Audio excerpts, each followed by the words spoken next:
Let's see if I can get up here. What's up? Listen, ma'am, I had all these plans to be all prepared after a little debacle of me not giving your name. And then I was hit with a headache this afternoon and ended up sleeping. Okay, So, girl, listen, it's all good. I mean, pull this out a little bit. And let's see. so again, Tarta is winging it as usual. Turn this down. Let's see. That's better. So, how is your day? It's a weird day. It's a good day. I just had a call this morning. I'm going to be a featured speaker, a keynote speaker at this national convention in June. And Mm-hmm. so we had a little group call about what I had proposed and what they loved it, and they wanted a couple more things to add. And so they're actually, one of my speeches is getting extended, and I'm like, Mm-mm. oh, okay, cool. Not a problem. So I'm really excited about that. It's this will be the third time that I've been a keynote speaker for them, and Is it in the author spectrum or the journalism spectrum? it says so I started in 2015. I started doing public speaking, teaching people how to use their story to Mm. market themselves. And Mm-hmm. I've done things like how to create a business story that sells, and storytelling for business, and I do I do some kind of I'll do some training, media training with businesses and nonprofits, like what to do when the media comes rolling up at your business and you're not ready for them. Like, how do you handle that? And then like we do practice on camera and stuff like that. So it's A little bit of everything. it's kind of because of the journalism, but also me being an author kind of adds to the credibility of it. And they're like, yeah, she's a award-winning storyteller and all this stuff. And I'm like, that is true. That is accurate. And these guys at it's for the college sports communicators. They used to be called the College Sports Information Directors of America. It used to be called CASIDA. Now it's CSC. And they are some of the best audiences. They listen, they take notes, they go out and do stuff. I get really Mm-hmm. excited. And they asked for me back. So I was, That's cool. That's yeah, cool though. it's It's a different way to use all of your skills. it sure is. And it's things that, like we talked about this today, that you find your content champions, the people that will tell you stories about your organization that you can then share to the media, because you can't be everywhere at once. And Right. these are things that I've just been doing for 20 years. I never really sat down and thought like, oh, what am I doing here that makes me successful at this? And but being able to share that kind of stuff with people is like the stuff that I kind of take for granted that I just do. And they're Right. like, what? Tell me more. And so I don't know, I get excited. It comes naturally to you because it's just part of each individual part of your life. You do it for journalism, you do it for your book, the books, you do it, you know what I mean? But it's an actual part of business that is hard to It's do. very hard, and I am just the type of person that can just talk to anybody and do whether they like it or not. It I was tell crazy something that I stories. had to learn. Like I can talk to anybody, but talking to anybody as a professional business person is a skill. It sure is. And sorry, let me. I've also got new glasses, so it's really hard for me to figure out where the line is but isn't. Good times. There we go. Yeah, Uh, it's definitely a skill. And there's a line for me because I always endeavor to be authentic. yeah. However, you also want to come across as a professional. Yes. So you have to learn to be your authentic self, but also professional. One thing that I learned in my first job as a news director, my first news director job, I had to discipline somebody And I never really had to do that before in that sort of capacity. And so I took some well-meaning advice from other people, but I didn't put it in my words and I didn't really speak from the heart, and it really kicked me in the ass. And I was like, ooh, I really whiffed it. I mean, and I made it, it was so bad that 15 years later, the person that I spoke to still harbors this hatred towards me. And I'm like, okay, well, I've gotten better than that, so I'm sorry. But I learned very quickly, especially when you're having to deal with difficult conversations or whatever, you have to sort of put it in your own words. You've got to be yourself. It doesn't have to be this, when you talk about professional, I think it has to be respectful. It doesn't necessarily have to be this script, because that's not good. But hi, Cindy. Hello. Hi. What's up? Yeah, and I think that's where some people get confused. When they hear professional, I think they hear a certain level of intellect when it comes to conversation.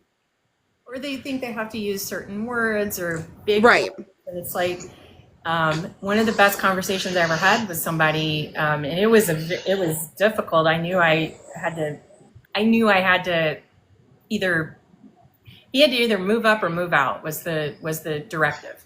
And I was just like, you don't seem very happy. What's going on? And he burst into tears, and I was like, well, that was not what I expected. But I was just like, I didn't know where to begin with him, and I didn't know what to say. And I had notes and things that I was going to address. But it's like, it doesn't matter if he doesn't even want to be here. And that was the ultimate thing. He didn't want to be there. He'd been promised one thing and, was doing another. So we ultimately found a solution that he left. He went off and did something else, and he was much happier for it. We were much happier, because that's the other thing. He wasn't a bad guy. He just was in a bad spot.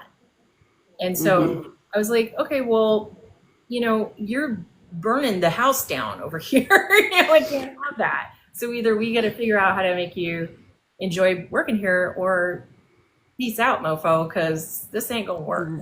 Right. Well, that's cool that you get to use those skills in a different way. It is, because I was really you have unique skills from two different, and the professions.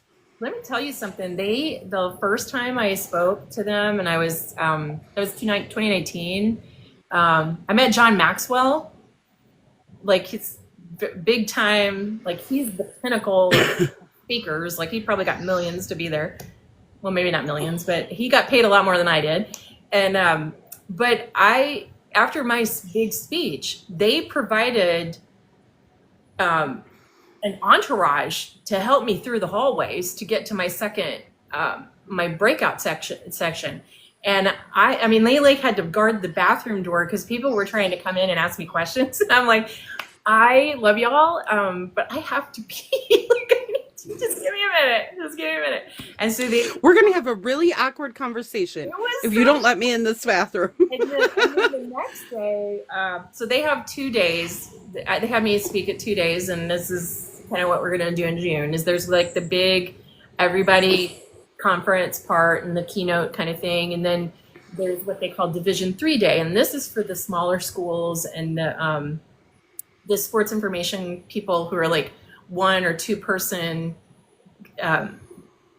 departments. Is like they're doing a lot with a little. And so and the same thing was in 2019. The next day I was talking about time management and some other stuff, and the place was packed. It was standing room only.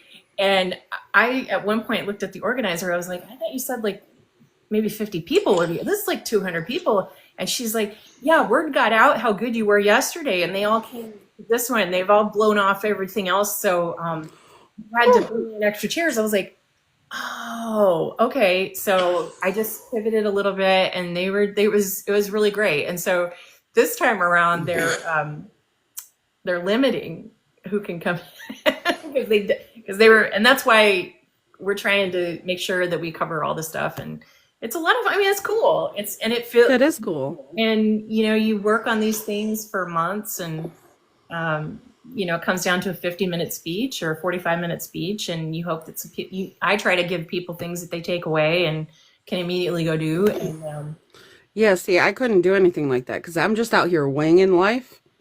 You know what I mean? more practice you get. I've now trained 15,000 people on storytelling for business, and but it didn't start like that, and that wasn't all at once. I think my first speech was maybe 20 people, if that.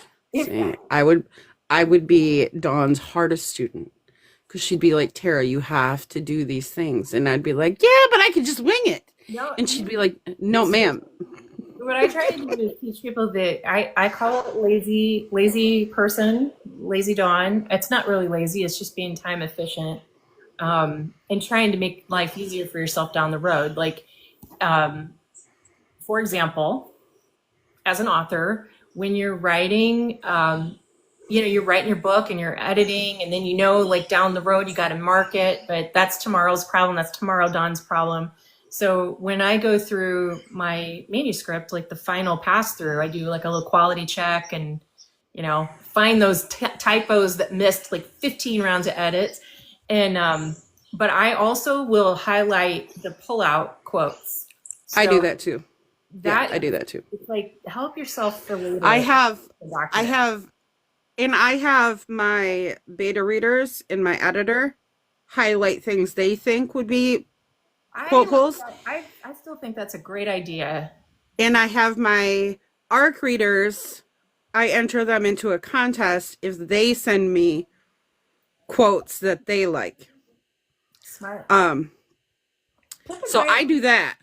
And I think like Pippa Grant used to have a thing in her books, like if you find a typo, typo, like email me. And I used to think she put a thing in there and hey Schiller, hi. I thought she'd put something in there specific to see if you're reading it, but I think what that is like I may have a typo in there. If you let me know.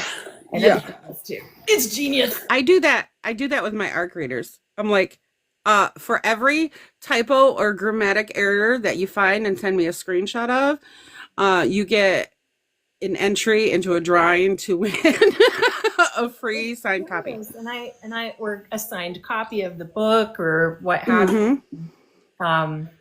Because, and listen, that is motivation like you wouldn't believe. Because I get screenshots. That's great. Mm-hmm. I've heard absolutely crickets from my alpha/beta reader / my patrons. They've already seen the book. They've already downloaded it and I think read it already. But I'm like, and like total crickets. I was like, oh my God. Okay. Speaking of, that's what we're really here, folks. Yes. Because Miss Dawn Dugle, author of 30, almost 31 books, as I learned the other night as we taped the podcast episode, I miscounted. I thought it was 28. And she informed me I was wrong. It's actually 30, almost 31 books. Has a book coming out. It's called All's Fair in Love and Warrants, and the cover is what I like to call Howler Green. No, it is beautiful. I think it's so cool.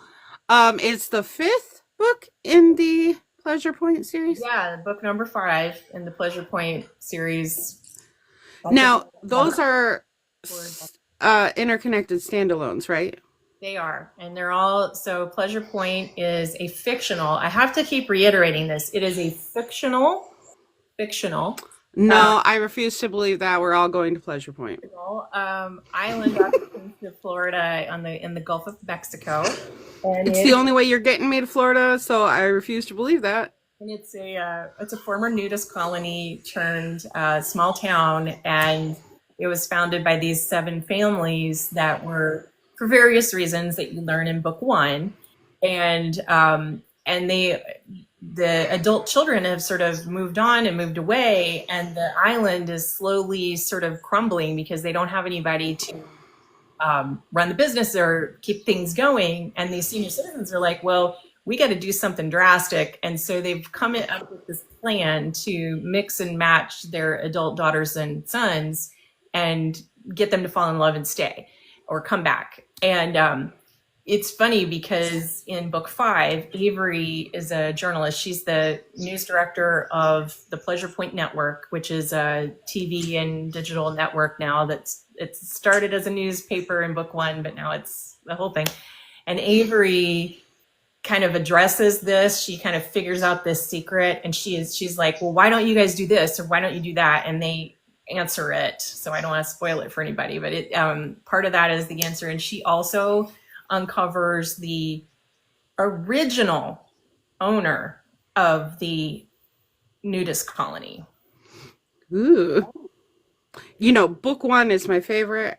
I've said this a million times. Book 1 is my favorite. So I do love the idea of this entire series. I absolutely love it. I think it's just sets it up for 1,000,001 puns. And I have I know you do. And I am down for some puns. If the book I wrote for you is any of an indication that I am down for some puns. 100%. But I think that's why I love all of your books. I haven't read all of them, but every book that I've read of yours, I love. And I've read more than half of them, so. But I think this series in particular, the amount of puns that you come across, the business names alone.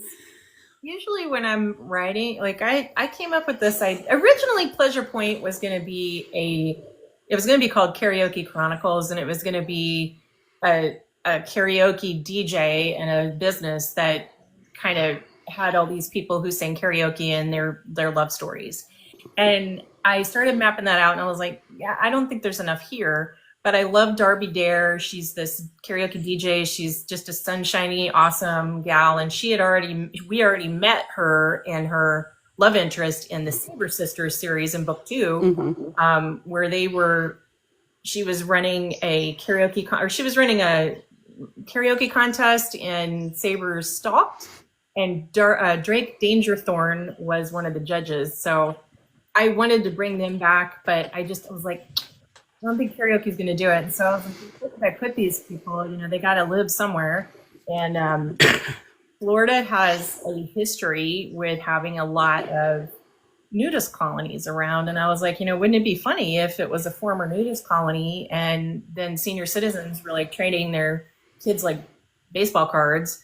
And then I started thinking about like, well, what if they were trying to play on words with the nudist colony and all the businesses were euphemistically named?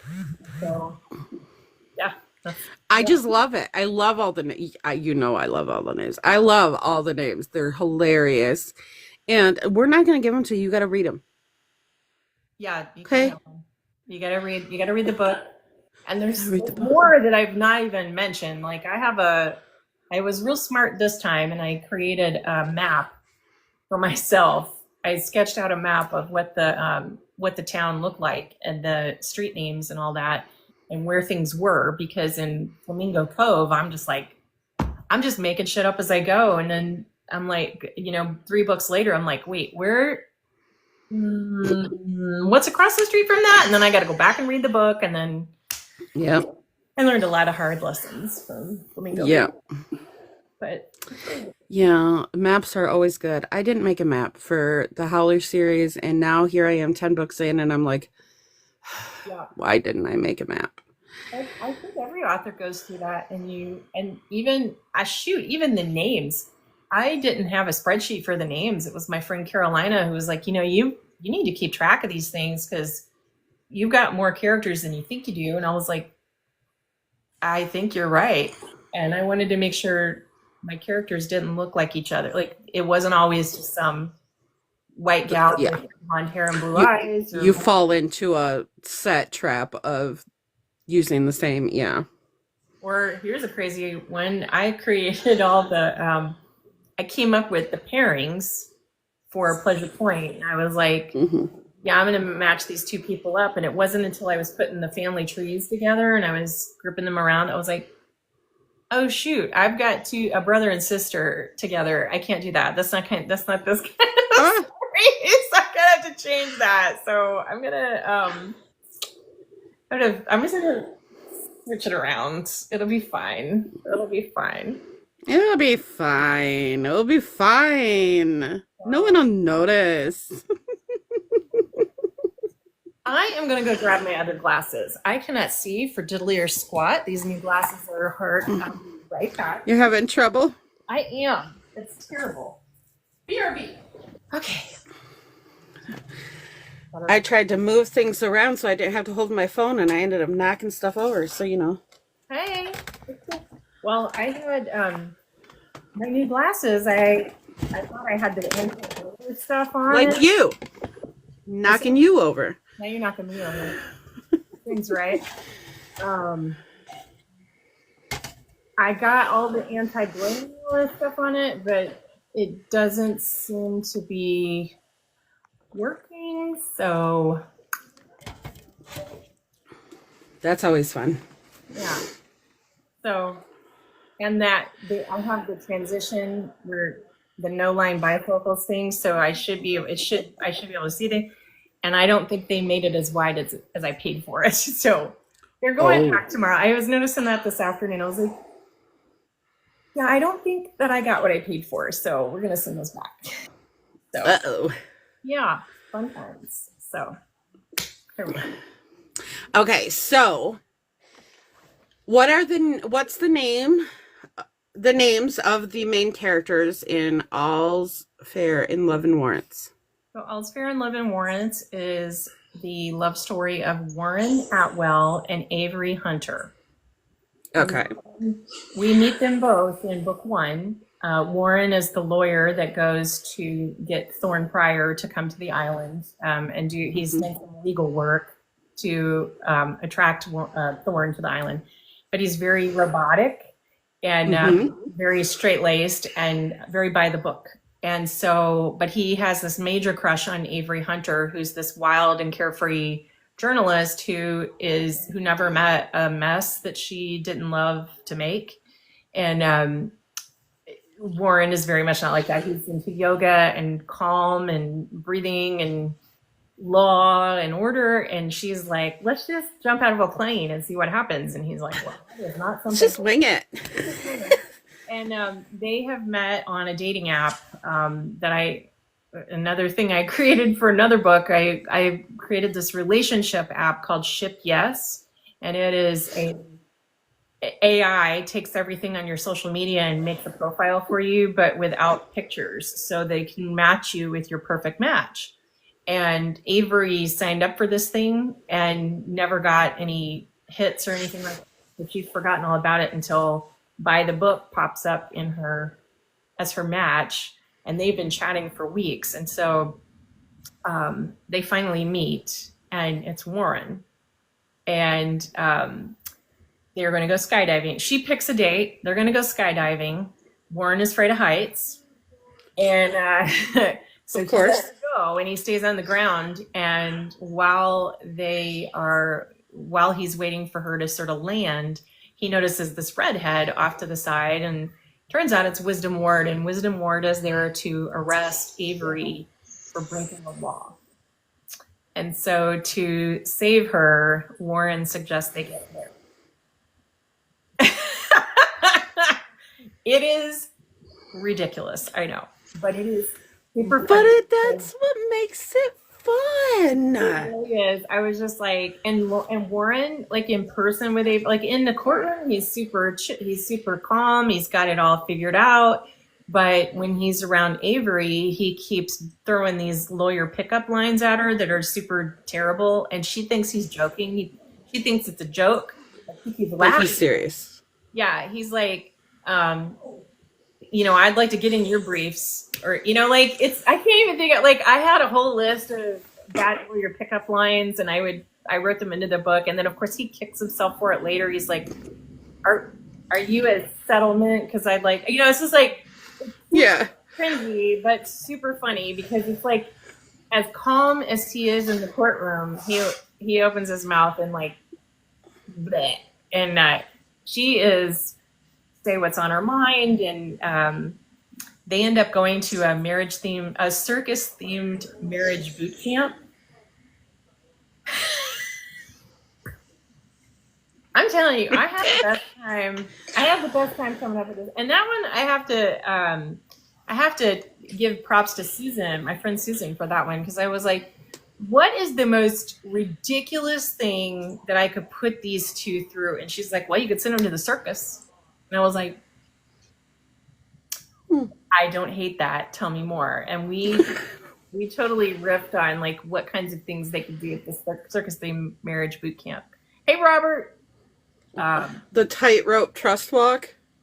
They don't do a tightrope. There is acro yoga. So there's like some combination things. There's a lot of heights involved, which of course Warren doesn't want anything to do with. And there's they're one of 4 couples at this boot camp. And so there's like an older couple that comes and does a marriage counseling, like a marriage boot camp every 5 years, just sort of maintenance, like to keep things fresh. Then there's a couple that's in their late 30s, and they're just about to get divorced, and it's like, this is the last, they're just trying everything. And then there's a couple, there's a gay couple in their 20s, and these 2 fellas are influencers, and they've been living van life, and like everything is recorded. And the influencer, so there's an influencer and a videographer, and the influencer is like now sponsored by an adult toy company, and he hands out like toys to the group. And Warren's just being very polite, and he's like, I don't know what a womanizer is, but I'm going to say thank you, because that's how my mom raised me up. And so thank you for this adult toy I don't know what to do with. And it's just like, how much funnier can we get? And there's like, there's one guy, there's like a helper at the camp who Avery describes as basically ready for he's like built for a vacation flame. That's all he's. Hey, don't knock it. I used to work for an adult toy MLM. Properly. I learned that on a live stream at one point in my life, and I was like, well, I will tuck that little nugget away for later. But yeah, there is adult toy time, which is fun. That was fun to write. Haven't done that yet in a book. So, and but we called them romance enhancing products. Enhancing products. Yes. Yeah. So it's a lot of fun, and they sort of throw a monkey wrench in the Sevens plans, which I think was really funny. And Wisdom Ward is involved. There's 4 besides Wisdom. Let me think. No, I think she's one of the 4. There's 4 cameos in here from other series. I'm going to say that. And we learn the original owner of Pleasure Point. And let's see what else. I feel like I'm forgetting some stuff, but there's good stuff in there. And I wrote There's good stuff in there. And my newsletter, my newsletter, please get a little behind the scenes, like 10 things you need to know about Altair and Love and Warrants tomorrow. So that's good. So if you haven't signed up for a newsletter, is there still time? They won't get tomorrow's newsletter because I put people through a welcome sequence, and if they want to they want to keep getting emails from me after that, they're more than welcome to stay. But if they don't open anything, I'm like, well, I appreciate you signing up, but if you don't want to hear from me, that's cool. I'm going to take you off my list. I just automatically send them off. Yeah, it is the Don Dugle. I called it the Flamingo verse, but I mean, it's more than Flamingo Cove. And one thing that's really funny. One thing that's really funny is so a couple years ago, it was 2021. It was right in the middle of all the right smack in the middle of COVID, like first of 2021. And I was taking care of my dad, and I took him to Publix. This is when I was living in Florida at the time. And something happened to my car, and my battery died in the Publix parking lot. So a lot of things happened that day. Number one, that was when we got COVID. We got sick for the first time. He and I both came down with it. I was like, dang it, we were so close. No matter how many masks, nothing else, it just didn't matter.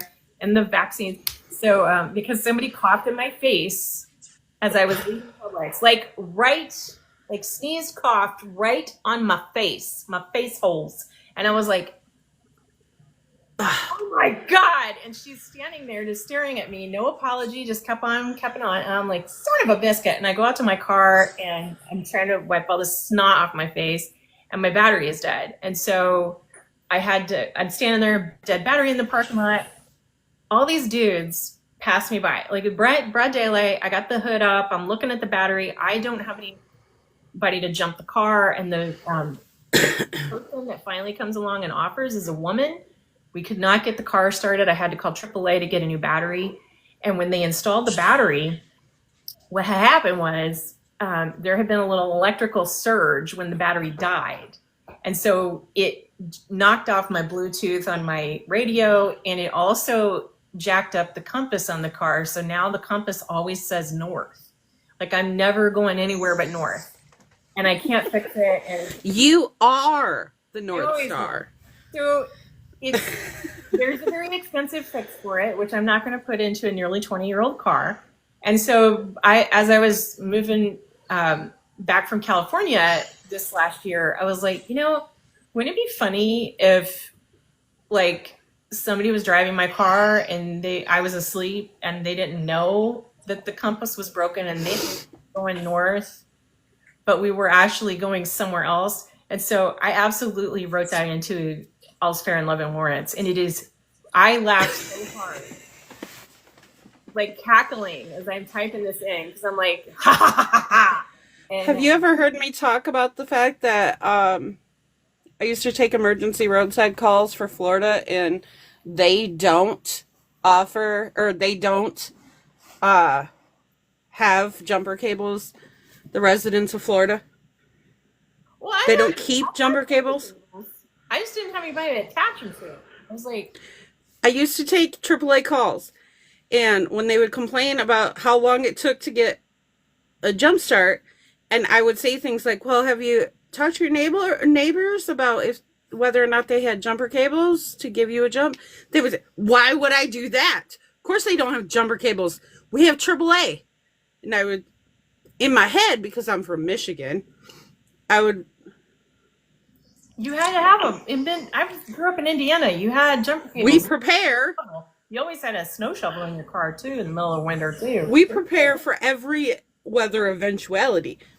In Florida, they don't do that. So I lived in Florida, well, it was more than 10 years now. It's 15 years total. And one thing, my dad used to complain all the time about all these New York drivers. He'd be like, why, damn New York drivers, where we're at. And I was like, Dad, these people who have moved here from New York did not get a driver's license until they moved to Florida. They didn't need a driver's license in New York. They get everywhere. And so they're like teenagers. Of course they're terrible drivers. Yes, of course. They don't have any experience. They don't have any experience. And I was like, this is New York. That's New York City. I was like, Buffalo, New York has driver's licenses. They're fine. They're calm. But a lot of folks... The reason you have jumper cables is because you're from Indiana. I am from Indiana. And of course, a lot of the new cars don't have them anymore. Or you don't have space for them. Some of these new cars don't even have a spare tire, which I'm like... See, if they didn't have them, I'd go buy them. It's just... So the number of young people in California that work for me who I had to teach things like, here's how to go get your social security card replaced. Here is how to sign up for this was my favorite. This is my favorite thing in the whole wide world. On the life insurance policy, hang on, let me say it with a straight face. They would put themselves as the beneficiary.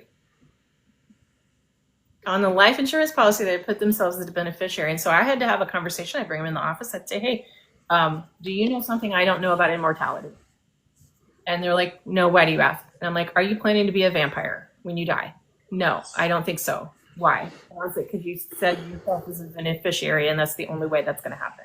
Because this is a life insurance policy that goes to someone after you're not here anymore. And they're like, oh, I didn't know that. I was like, okay, cool. I had to help them go get tables for their cars. See, every day I'm more and more proud of my children. Sometimes. I was like, you know what? Nobody ever taught me that either. So I guess I can't really throw stones in my glass house, but my kids might know that because their dad passed away. So maybe you ask them. You should see. It'd be interesting to see. They know what a beneficiary is. Their dad passed away when they were 9 and 11, and then their great grandma passed away when they were kids, and they were life insurance beneficiaries.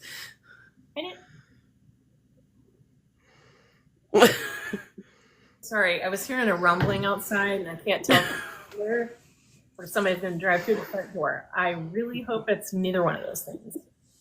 Well, let me tell you, we might get uber famous if someone drives through your front door while we are doing an author interview. Because if you don't think I won't clip that out and repost that. And I don't know where my cat is too. I'm like, I don't really want him to drive. It'd be really difficult to drive through the front door because there's a tree right outside. They'd have to hit the tree first. But I would really hate for my cat to be in the middle. I don't know where he went. I don't know. He'll come back around. I think he's disappeared because it's thunder, and if he's disappeared, that means we may be soon under a tornado warning. Fun time. Oh no! Super fun time, ma'am. Listen, we haven't had any technical difficulties in this entire interview besides me dropping my phone. Okay, so Mercury's in retrograde. Don't jinx it. Okay, so, do you have any plans as far as like how many books the Pleasure Point is going to have? I was just talking about that today. There are stories that I have quasi fleshed out for it, but the next book I write will probably not be Pleasure Point. I need a little bit of a break from romance.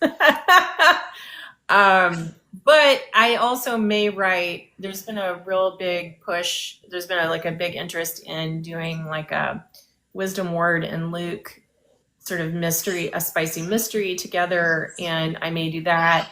I've also been working on a really dark humor. The Siren has arrived.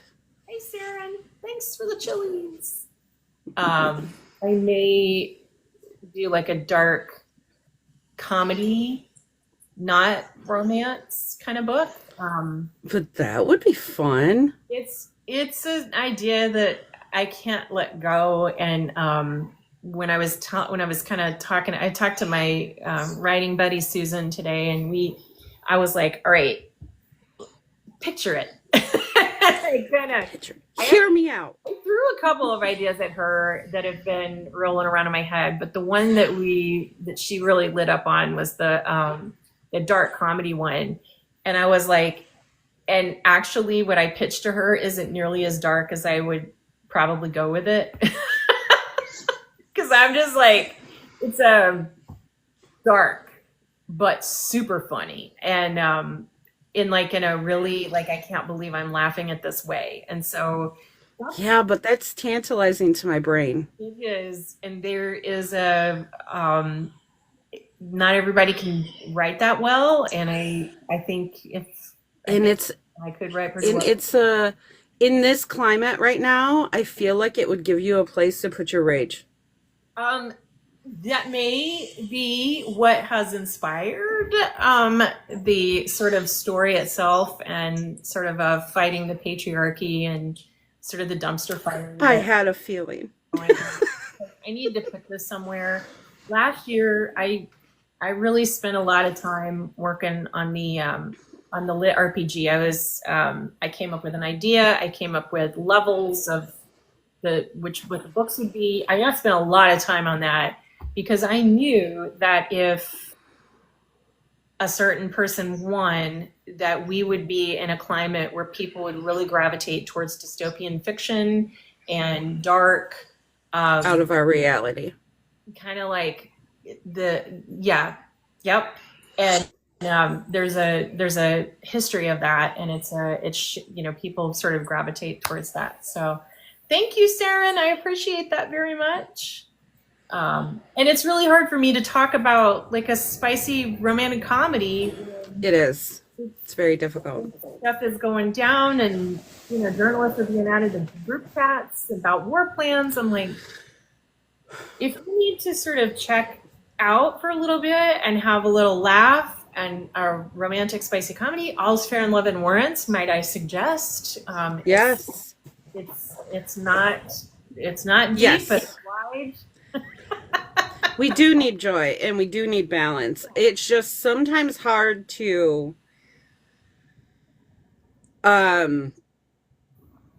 market the joy and the balance when you're angry.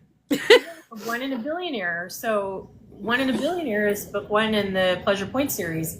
Billionaires aren't real popular right now, so I have to tell people. Even though it's my favorite, it really is my favorite. It is Tara's But favorite. I am so anti-billionaire right now. But this billionaire is a woman who gives back to her community and Yes. gives back to the world and reinvests her money into women-owned businesses around the globe. And so I did a video about that because I was like, oh shit, I should probably tell people that the billionaire in my book isn't a guy. And so I did a video. Once again, I did a video about the book. She is what we wish billionaires were. She's exactly what we wish billionaires were. And she lives a pretty unassuming lifestyle still on Pleasure Point. And I'm just like, yes, Maybe that's burrito. maybe It's that's a why I burrito. like that one so much. I mean, who doesn't want to roll up in their sheets and their comforter and just be a burrito for a minute, like especially now. So I did that little video and it went crazy, and I was like, man, I don't even know why I put makeup on for videos anymore. It's like the stuff I do in my bathroom and my bathrobe go viral so fine. I should have gotten my blue bathrobe out of the dryer. It's been sitting there for 2 to 4 Hey, days. Saren, did you see the video that I put up from the podcast where I forgot to tell Dawn's name when I introduced her? It's fine. I'm fine. Yeah. I tried myself to sleep. Anyway, it was truly a Tarta moment. But we got our first blooper out of it, so there's that. Anyway, yeah, when we're done here, you should go watch it. It's kind of funny. She calls me out. Totally calls me out. Did you say my name? Say my name. Say my name. It's fine. It's fine. It's right here. We have some more bloopers that are gonna come in the next few days. Like Dawn playing with herself. That's what I called the video. It's Dawn's picture going like this on the screen. I didn't realize that when I rearranged the video, like it rearranged me for everybody. Oh yeah, but I titled the video "Dawn playing with herself." It was a lonely day. It's this weekend. Calm down. Mama's got needs. Okay, it's been a long 3 months. And then there's the video where my son told me to have normal conversation. Mm-hmm. Yeah. What is that? I don't know what that is. Normal. I don't And listen, I didn't know he had already pressed record. So my reaction on the video was truly valid. I saw that we were Reaction. I tell you, the funniest was I just really enjoyed watching TD's reactions to like some of the things I don't like. I'm like, yeah, I'm gonna burn TD's world right down to the ground, and it's nothing personal. I know. But the thing I loved about the episode, and when it comes out, you gotta watch it. We had the best time doing this episode. But we all had our own opinions, and they weren't aligned. They weren't aligned with our favorites and our dislikes. Like, we vastly disagreed with some of our choices, but we were okay with it. Bully, like, I don't think there's one thing that I don't really care for, and again, I'm not yucking anybody's yum, and I'm just not a big bully romance person because I was bullied, and I absolutely I'm not gonna I don't put up with bullies in real life, which is why I'm really having a hard time with this administration. Yeah. And it is Thursday. Oh, it is Thursday. All the weird stuff happens. It is Thursday. This time though, we're doing an author interview for her new book that's coming out tomorrow. Tomorrow. We do keep mentioning the fact that our world is burning, but yes. But I really tried my hardest to put a lot of laughs into this one, and Warren and Avery. So it's Pleasure Point, book number 5, All's Fair in Love and Warrants, and it is the love story between Warren Atwell and Avery Hunter.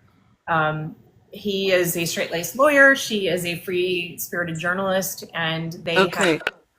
Saren requested to join us, so I'm letting her. Hello. She must have something to say. What stuff to say? Yeah, I'm going to bed. I'm going to bed. That's what I have to say. Okay. But I have not seen you do this yet once, so I will have to do it for you, ma'am. You have one. You have it. There you go. This is it. You haven't shown it, so she's going to show it for you. I will show the book for you. There it is. That's the book right there. It's so pretty. It's awesome. Although Dawn knows I have a bit of a beef because I'm out of my things. My last one. I need more. Oh, she needs some more. She needs some more. You've got to get her some book plates. It's nice. So it goes with my Dawn section. I have a whole Dawn section. See? Oh, you got my painting there too. Okay. Hold on. Robert said, roll that beautiful book cover footage. Right. Well, the thing is, exactly. Okay, look.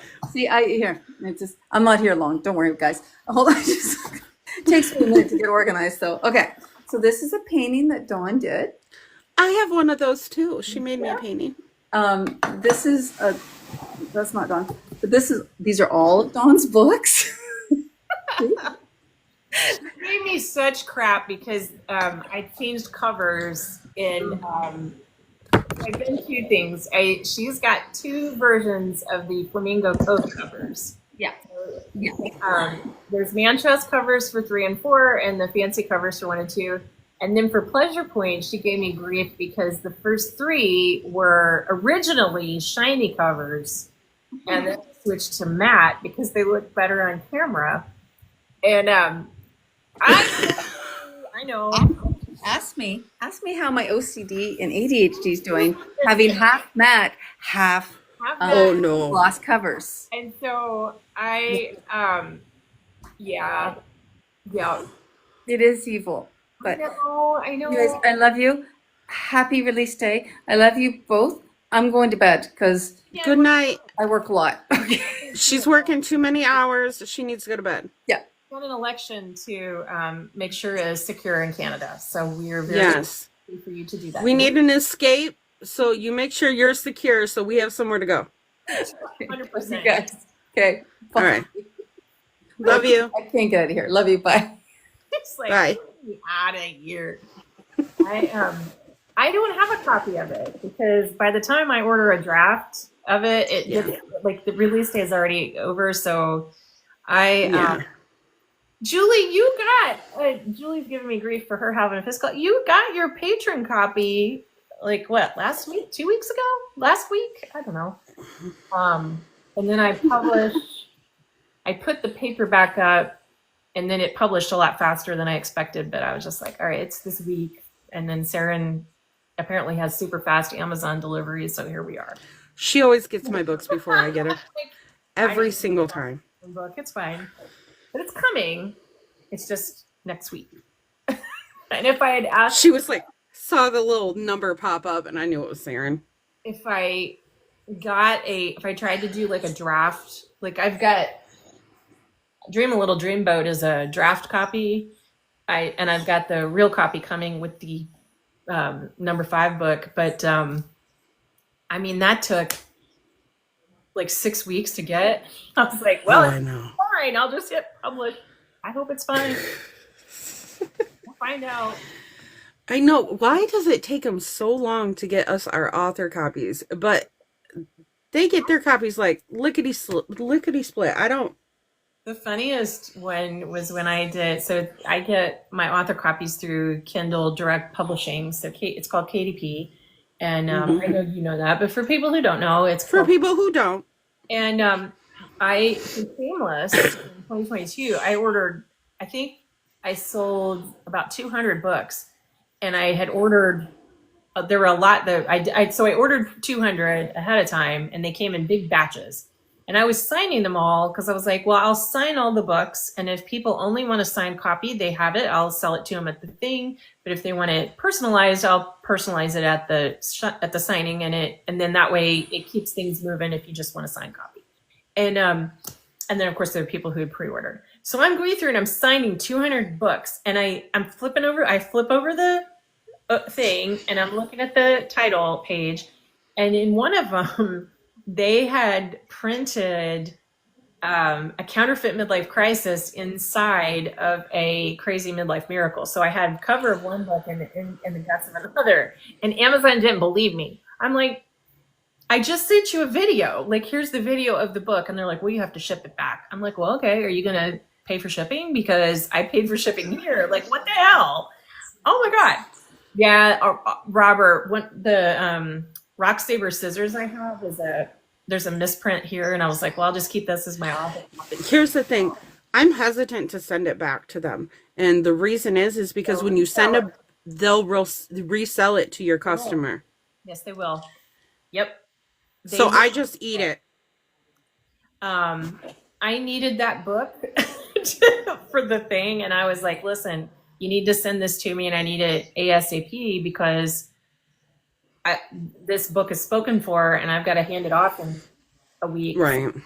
Like, get your shit together. And they were like, fine. So they did. But it's like, I get so angry, but I always end up just eating it because I'm like, I don't want to send it back to them and then them sell it to somebody else, some poor customer. Oh, yeah. And then I'm the one that looks like the horrible author because somebody bought a book and then they get a different book inside the cover. You know what I mean? When I first published A Hot Flash of Homicide, and there's some really, the first cover of that was, there's some floating around. So if you ever see one, snag it and I will trade you. I will trade you a new copy for the old copy. And you'll know what it is. It's like an easel with like blood splatter on it. It's terrible. But anywho, but it was the best I could do at the time. And I was like, okay, it's fine. I published this book. I ordered 45 author copies because they threw a book release party in the neighborhood that I lived in, and all these people bought copies.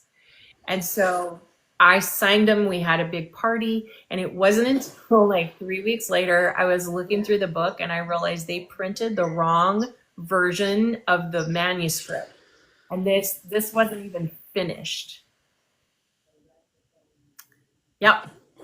Massive error and I learned a very hard lesson from KDP to always date and timestamp my manuscript when I upload it. So it'll be like name of the book, Dawn Dugle, live version, and today's date, like whatever I upload it. So I know like what they have is like, this is not the right date. This isn't, I didn't do that before. And it was like, lesson learned. But thankfully, they were all family and friends, and they didn't read it anyway, so they didn't care. And so it's just and I saw one in a book, like a free library. I found a version. It had been signed. It had been, personalized, and somebody donated it to the free library. And I was like, "Oh, really? Take this one and run, and then I'll put another copy back here later." So, that is a fantastic idea, Emily Michelle. Michael. It's Michael. Emily Michelle. You know what? That is probably the only Michael that I'm good with today. I'm good with that. It's not Mike. It's Michael. It's not Mike. It's Michael. Emily Michael. Okay. Julie had misprints. Yeah, they'll send them back. The number of people I had to get on Amazon for trying to sell more of those error copies, and I was just like, you printed the wrong version, and they had so many printed up that they want to sell them. But I'm like, you've made the mistake. You need to fix this. Do not sell those copies anymore. Right. But yeah. Thankfully, here's the thing. It makes me want to destroy it before you send it back. I had about a box of those Hot Flash of Homicides left, and I shredded and recycled them. And I got so much grief about it. They were like, "Why wouldn't you keep that?" I was like, no. Because then they accidentally end up in people's hands. End up accidentally purchased somewhere. Like, I have one copy of that other. Do I? Did I keep it? Yeah, I know I did. It's in a box somewhere. I got it. Just for posterity. When they put the Don Dugle library together somewhere, someplace, I don't know where, I can show it there, and they can be like, "Look at this manuscript." The TS Tappin library in my brain. Yeah. In my dreams. Julie has been working in 12 to, I gave Julie grief because she got her copy of All's Fair in Love and Warrants already, but she's been working 12 to 14 hours. I totally understand. I guess that's an excuse. Well, and it's one of those things, like, you got, like, 2 or 3 of my favorite authors had releases all at once, and I was in the middle of when the nudist colony opens up the Don Dugle library. Oh, yes. Yeah.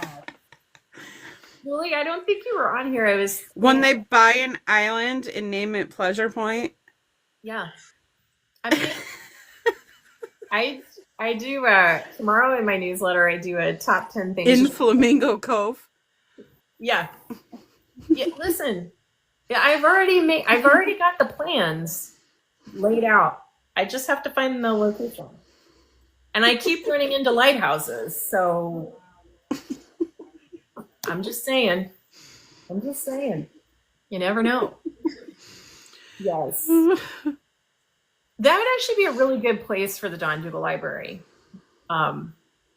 Clothing optional, although I probably would need to wear a lot of sunscreen because I burn easy. Yeah, me too. For sure. I did a little bit of outdoor work this week for a friend of mine. She needed some help with some landscaping, and I was I pulled about 6 trash bags full of ivy off of the side of her house. I was like, this is so satisfying. I've been wanting to do this for 20 years. I'm so glad you let me finally do it. And she's like, I got it, friend. But I got burned, and then I have like a bunch of mosquito bites on my shoulder. I don't know what got me. Probably West Nile. I don't know. Measles, bird flu. Who knows? Super fun. Monkeypox. I got the pox. I got a total side note. I went to I called my murder hornets, and I tried to I said, "Hey, can you give me my vaccination record? I need it for something." And she's like, "Yeah, you need to get your MMR, measles, mumps, and rubella." And I was like, No, I got that already. And she was like, "Well, it says here you were due in 1980 and you haven't gotten it." And I was like, Lies. I got it for college. I know I had it, but there's no record of me getting that shot ever. Are you sure you got it? Because right now might be the time. I know, and I'm like, I'm gonna have to go get the titer, where they. Ma'am, I was born in 82.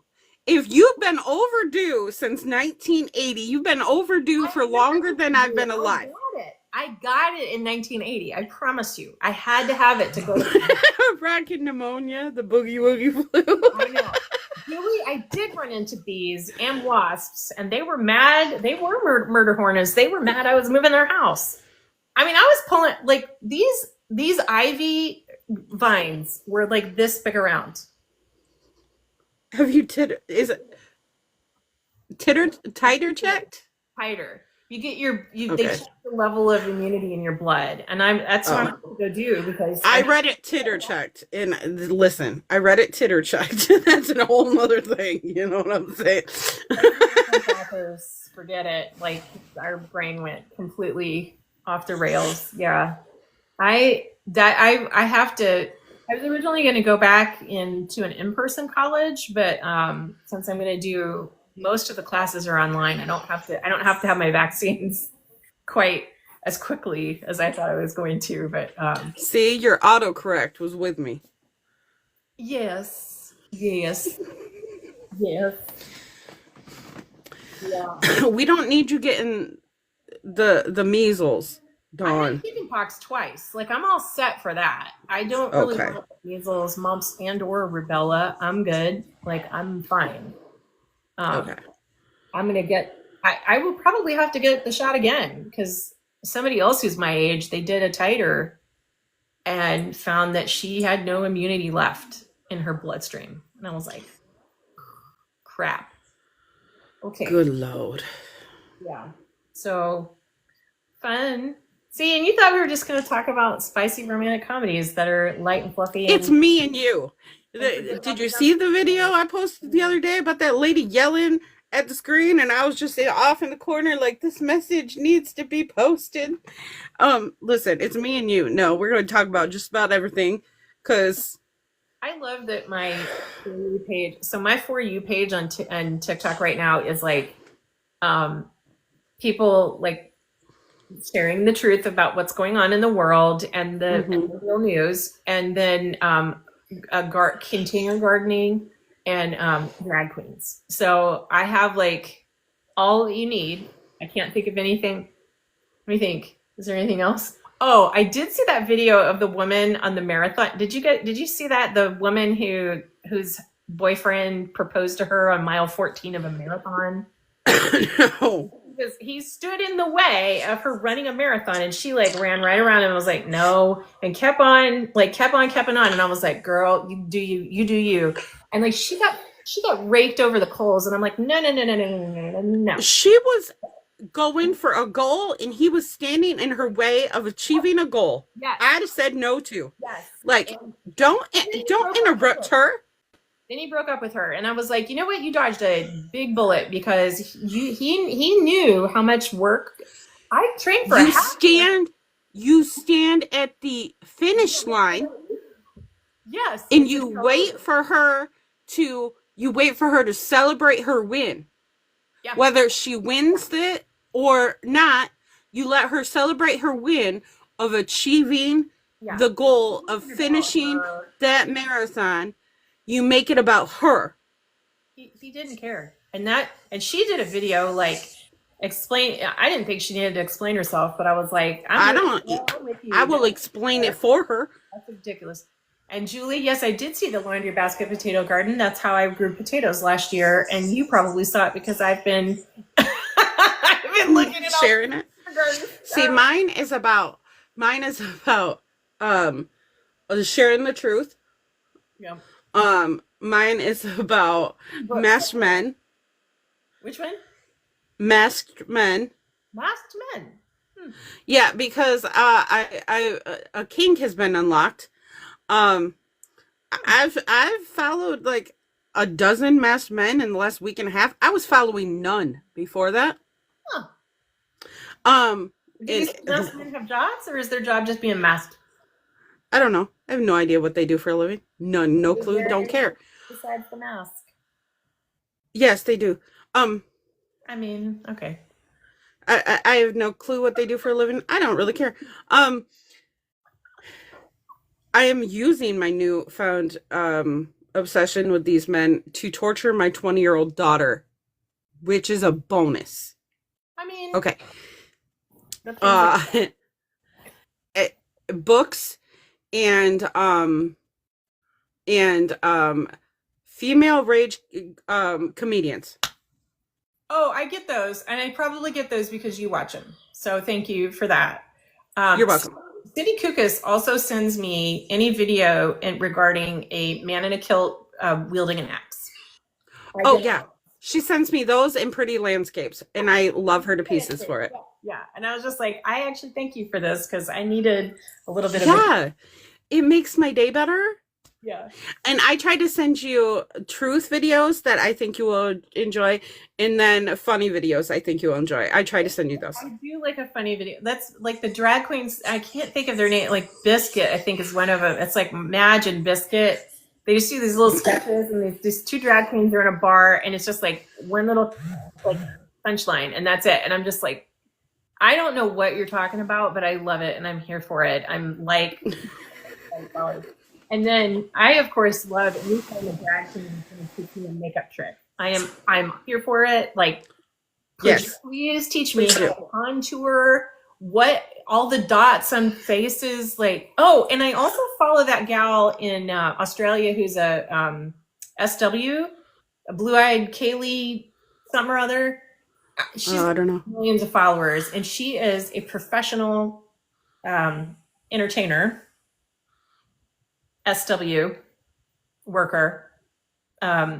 She gets paid, and she shares stories about doing this. And I'm like, I don't even, what is happening? And who is Peggy? And tell me more. And what are you doing with all your makeup? Because I am loving all this.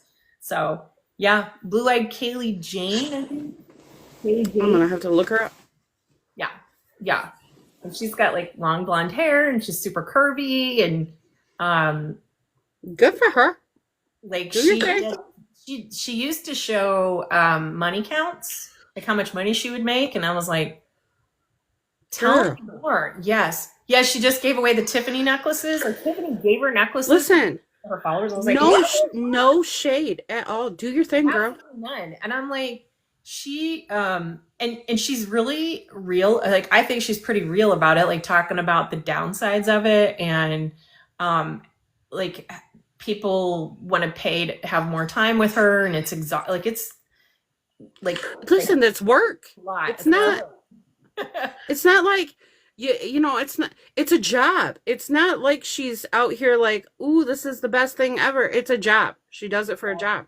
And she's like, if I didn't get paid, I probably wouldn't do it. And I was like, I mean, you get to be over 40. It could go either way, really. Because some days I'm like, no, absolutely not. Get away from me. What are you doing? And then I have to write a spicy scene in a book. And I'm like, okay, so what? Yeah. I had my foot doctor laughing so hard the other day because I told him, I've been clumsy my whole entire life, but I made it till I was 42 without breaking a bone. And then I broke a bone. And he's like, yeah. And I'm like, here's the thing, doc. Now when people ask me how I broke a bone, do you know what I have to tell them? You fell up a set of stairs? Hot flash. Yeah. And he started laughing, and I'm like, it's true. It's true. I broke a bone because of a hot flash. Things only women can say. I threw out my back 3 times picking up laundry. I'm not saying I'm out of shape, but I might be a little bit out of shape. Like I've had to, this landscaping work I'm helping my friend with, like I had to ease into it. We worked 3 hours the other day, and I was like, I can't keep my eyes up. I gotta lay down. Like I don't know what is happening. I am tired. I wielded a shovel. I was digging a hole the other day, and my shoulders the next day were like, why? Don't ever raise your arms again. You're gonna be like this the rest of your life. but good news is it'll make you testier. So you're fine. Just go like this. I'll be like John McCain. I just feel like, there we are. It's fine. Yeah, Julia. I sneezed and my shoulder popped. Yes. Oh, I knew a guy in California. He's about my age, and he thought he was still 25 and went to a punk rock show and twisted his ankle and broke his foot. And I was like, how did you do that? Were you trying to like a mosh pit or whatever? And he's like, just, and he's like, this is it. I was like, nope, I didn't catch that. What was that? And he was like, just walking into the theater where the concert was. He did not, he had his glasses on. He can't, he's looking down underneath the thing. He misjudged the step, broke his foot. And I was like, okay. Tore Achilles tendon grocery shopping. Oh my goodness gracious. Julie was still on, I think Julie was on the scooter thing, weren't you? Weren't you on the scooter? Oh goodness gracious. Vacation. Oh man. Turned and cracked both knees all the time. I mean, I had to have a surgery. And the doc afterwards, I was like, they took a cyst out of my knee, and it turns out your kneecap and your knee joint, it was held together. There was a cyst in there, like a shim. It was holding everything together, like smoke and mirrors. And when they take the cyst out, everything is weak. I could barely walk. And I was like, wow. Yeah, Emily Michael, do you still vacation? She's like, I'm never leaving the house again. I never leave the house again. I pulled a calf muscle while running a 5K and limped to the end, limped to the first aid. They had to get me in the ambulance, and they're like, are you okay? Do you need us to take us the thing? And I'm like, no, I'll drive myself to the emergency medical place. And I get there, like, do you have a high tolerance for pain? And I'm like, yeah, why? And she's like, do you realize that most people, and especially men, they'd be curled on the floor in a ball. And I was like, I mean, I grew up, a narcissist raised me, and I wasn't allowed to actually have pain or, be sad. So yeah, high tolerance for pain. And she's like, okay, well, let's just have you sit down. Like, I broke my dad by telling him that truth the other day. So, oh, Robert, I broke my toe I broke my toe opening a door, and I was standing too close to it and right into my toe, like an ouch. Yes. What is wrong with me? I did that twice, by the way, in case you were keeping track. Yeah. Scared her more with the no react. You might have been, I was just like, I don't know, maybe I was in shock. I was just trying to figure out, like, can you just make this feel better? Because, ow, like, I'm limping. Could you fix it? Well, so your book comes out tomorrow. Yes. And you said you have plans for a dark comedy. Maybe. And do you have any other set release dates this year? No. And when I do, I will probably, the next release that I do, I will actually probably sell on my Patreon first. I won't do it through the Zon. There's a whole, we could do a whole video. Yeah, we could. With that. And I will probably sell that directly to readers first on my Patreon. And then maybe, but I'm still on the fence about whether I'm going to stay in KU. I actively turned off all of my renewals. KU still brings in quite a bit of royalties for me. I'm sorry, income for me. So it'll be there for a little bit. What series am I planning on working on next? Julie, that is a great question. I am toying with writing a few Wisdom Ward and Luke stories. I've been putting together I had these 3 ideas for 2 that are paranormal romances and one that is a very dark humor, dark comedy, chick lit sort of thing. And when I pitched all 3 of those to Susan today just to get her idea, get her feedback, she was like, so this dark humor one. I really, that does tantalize my brain a lot. And I think that would be good for you because I really do think it would give you an outlet. I really do. I'm going to break from the romance for a little bit. And here's what's really funny. So you guys are going to crack up when I tell you the story. And I know he's not watching, so I can tell the story. So in book 4 of Pleasure Point, there are Kendra and Jesse have been friends forever. And originally I was going to have them get together. And when I started writing this series, I realized Jesse's a tool and they can't get together. And so I gave Kendra another love interest and they get together and it's super fun times. So I didn't think anything of it. Like, I've got this new book coming out, it's Warren at Avery, and it's all good. And last Saturday, I went to a parade and music festival and ran into a guy that I had been pining after multiple years ago and had made my peace with long ago. And he cornered me and he was super happy to see me. And he's like super supportive of everything I'm doing. And he remembers all these stories. And I'm telling a friend of mine later, and I was like, oh yeah. And he's the one who taught me how to make a perfect pan of bacon. And I started telling her all this stuff. And she's like, he sounds like the guy you keep writing in your romance book. So I was like, oh shit.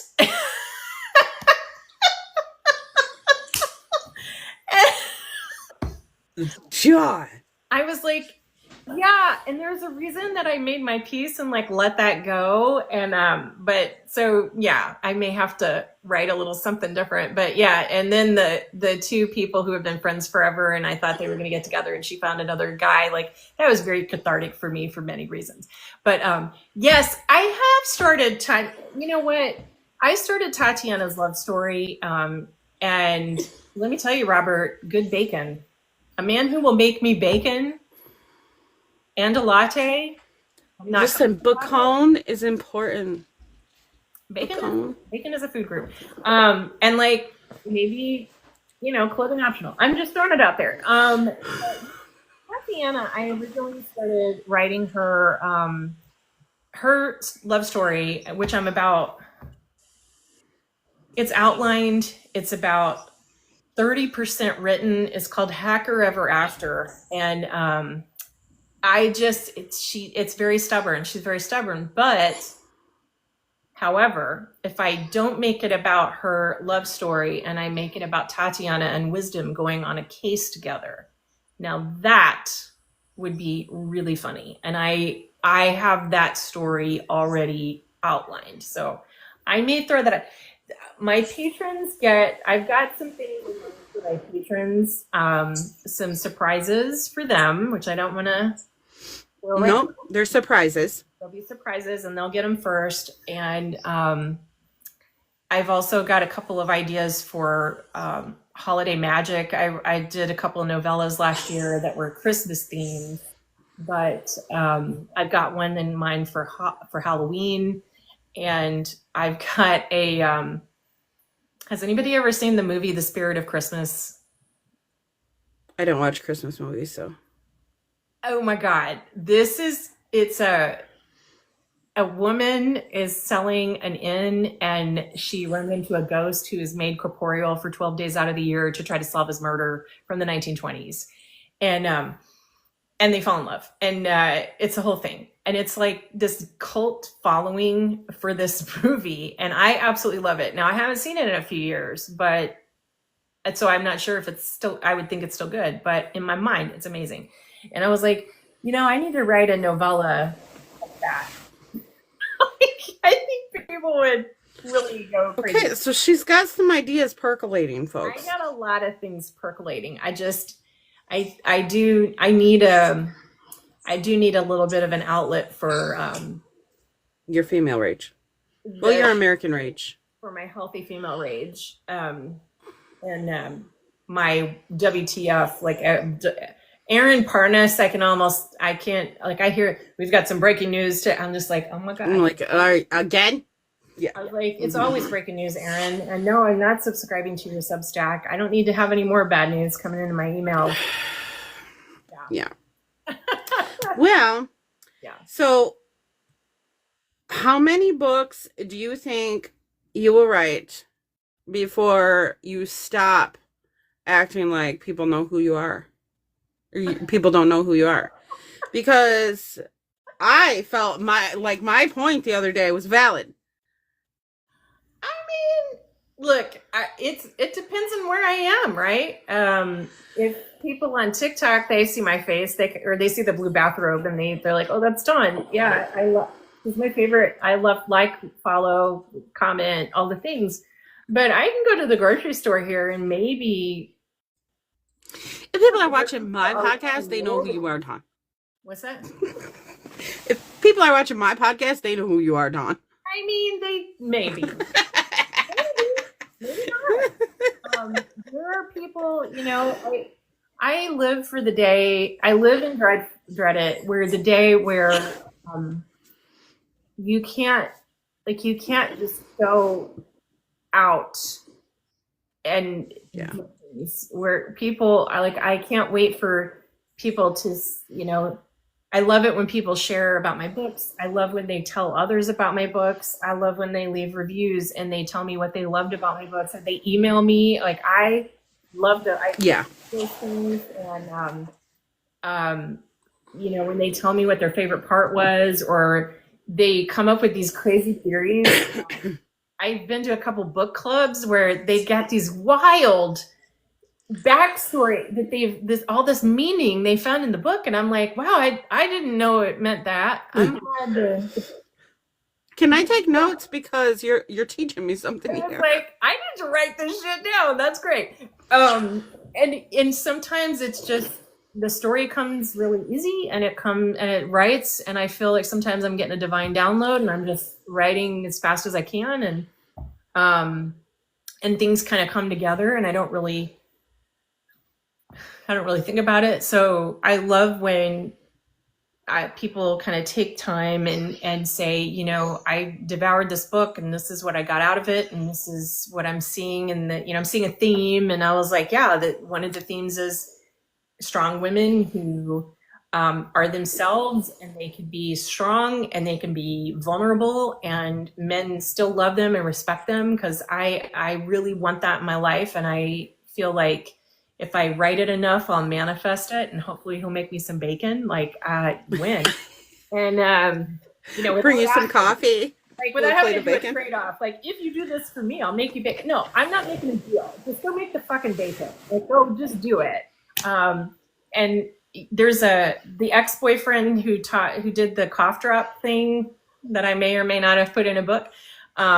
He reads all my stuff. This is not the same guy from the parade, by the way. That's a different guy. But he reads all the stuff all the time, and he's like, hey, maybe we should get together. I'm like, did you get anything out of my books? Did you pick up anything? Like, did you learn any lessons? Like, you need to fill out a questionnaire before I go out with you ever again. And also the answer is you're an ex for a reason. There's a reason we didn't work out, and you've been divorced twice, so no.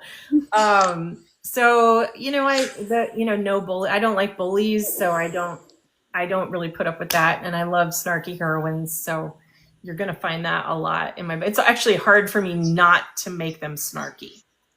Yeah, same.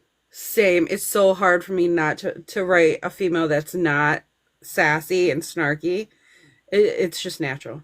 And but it's also hard for me to write somebody who starts off weak or vulnerable or down. Darby was hard to write she's in book 2, and she was hard to write because she'd had life had kicked her in the teeth multiple times in the same day. And I don't want to write, I don't want my characters to be pathetic. I don't want them to be sad and weak. I don't want them to be victims. I want them to grow and be stronger. But in order to do that, they have to start from somewhere. You got to start somewhere. Yeah. So that's hard for me sometimes. And I had to write a book where a character was in the hardest stages of grief. Mm-hmm. And I've been through that. Mm-hmm. And I'm far past that. But I don't think you ever go. I mean, grief is not my phone. I'm not past my grief, but I'm past the hardest stages of my grief. But even then, So you probably still. I have my moments. I have my moments. Pops up, right? And you just like, yeah, it hits you like a train. Like, yeah, I did not see that coming today. Yeah, I have my moments, but I'm past the part where he's everywhere. Yeah. And I had to write a book where that's where where the character was. And he wasn't the main character, but he was a very important supporting character. So you did get his POV in the book. And it was very, very difficult to write. Because for one, I had to pull that out of me and remember what that was like. But for two, it's very difficult to write characters like that when you're just used to writing characters that are strong and just independent and very like, I'll just take care of it myself. Mm-hmm. And then you're writing a character that is drowning in his self-pity and his just longing for somebody who he can't ever have again. And I think too, writing, there's a lot of grief isn't just about necessarily and anger and just so cyclical, and it's not a line, and you can have grief for all kinds of things, and it you're grieving, you may grieve a part of your life that is finished. I mean, I also get all the tarot talk. I get all the mystical shit on my TikTok too, which I absolutely love. You can grieve friendships. You can grieve. We are coming up on the end of like a 2-year cycle, and this is like the end of a really volatile period for a lot of people. And they're like, "What were you doing in April of 2023?" And I'm like, "Oh, let me look." And I was like, "Oh, yeah, okay, yeah, that did start." And oh yeah, and you can grieve parts of that, or people that are still alive that you just you've had to cut off because of just being a bad part of your life. And so that is very difficult. I think but I also think it's important to write those things down and share those stories and be vulnerable and speak your truth to power, because other people need to see that they're not alone. And grief looks differently for everybody. My best friend used to say all the time that people grieve in different ways. Nobody grieves the same way, and you can't judge anybody by how they grieve. And I was like, what? Okay, let's have a philosophical discussion about it. And then a friend of ours did something stupid in the middle of grief, and she just turned to me and looked at me and was like, "That's what I was talking about." And I was like, "Oh, yeah, that's a little out of the norm." So it was. I've tried to add more of that into my books as well, and try to add more emotion into it, because I don't want it to just be, hey, here's a couple of things that happened, and here's some funny dialogue, and this, that, and the other thing. And some people might like, and here's the other thing that I found was funny. I wrote this book, All's Fair in Love and War. It's book 5 of Pleasure Point, and it's Warren and Avery. But when I went back to reread it, I was like, oh, this is actually not a Warren story. This is Warren's story. It's not really, I mean, it's Avery and Warren, but it's Warren who's having the moment. And I was like, well, I did not see that coming. It's Avery's story. I mean, it's their story. It's their love story. It's dual POV. But at the end of the day, it's like, it's Warren's journey. And that one was that was new to me. I was like, well, that's, did I do that with the other books? I don't know. Go back and look. So, Yeah. I love Warren. Warren, he describes his brother Tyson, who is the owner of the Hot Box, he's a tall redheaded giant with the manners of a raccoon. That came out. I had no plans for that. I was just typing. One of those things just sort of popped out as I was typing. I was like, "Ooh, that's good. I'm keeping that in. That's good." And I'm laughing as I'm writing, and and Warren is afraid of heights, and he doesn't quite know how to talk to Avery, and he learned, and he's vulnerable with her, and she realizes that maybe something she said might have been taken the wrong way, and she's trying to apologize, and he's like, "You don't have to apologize," and she's like, "Well, I'd like to," and he's like, "Well, your apology's not accepted because you didn't do it wrong," and I mean, well, I don't accept it. Okay.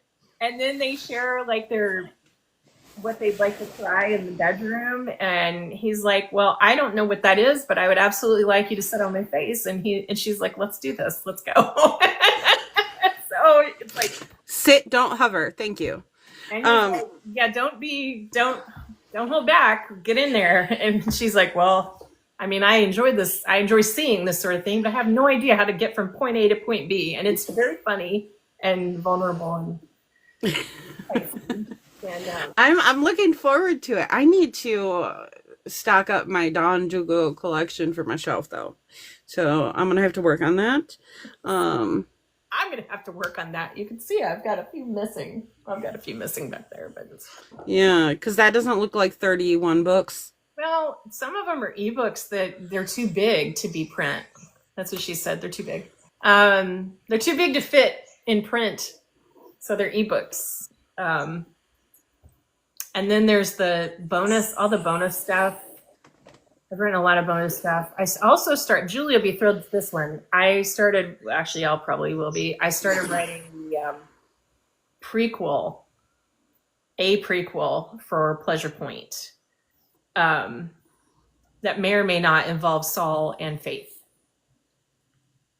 from Flamingo Cove. Ooh. 31 tomorrow. Yeah, Julie's got most of the ebooks. I try to add bonus stuff in wherever possible. On her website, there is a reading order. There's a reading order. And hey, sorry, my cat has re-entered the chat. And JFC. Jesus fucking Christ. That's a new one. Thank you, Brent. I'm going to add that to my spreadsheet. We didn't even get into her spreadsheets. We'll have to have another interview to talk about her spreadsheets. Because at TGAT, I got a glimpse at her spreadsheets. We could do an entire hour and a half interview just about the spreadsheets. And I haven't even opened them up yet. But ladies, I haven't eaten dinner yet. Yeah, I know, you gotta go. You too. And I just want to say that if you haven't read a Don Dugle book, there are some things you need to know. For one, prepare to laugh. Okay? 2, before you open the book, I need you to know that you need to hydrate effectively. Mm-hmm. You need to properly eat. Okay? Mm-hmm. And then you need to use the restroom. Yeah. Don't drink anything while you're reading. Good advice. Because we don't need you choking and we don't need you peeing yourself. Okay? We just don't need these things. You kindle your book by laughing and spitting during stuff. We don't need no accidents happening. Dawn is not replacing your Kindle or your book. I warn you all at the beginning of these things too. I will often tell you what chapter to where it's coming. Sometimes it's chapter for some reason, but just the whole book. She's not responsible for you destroying your own stuff.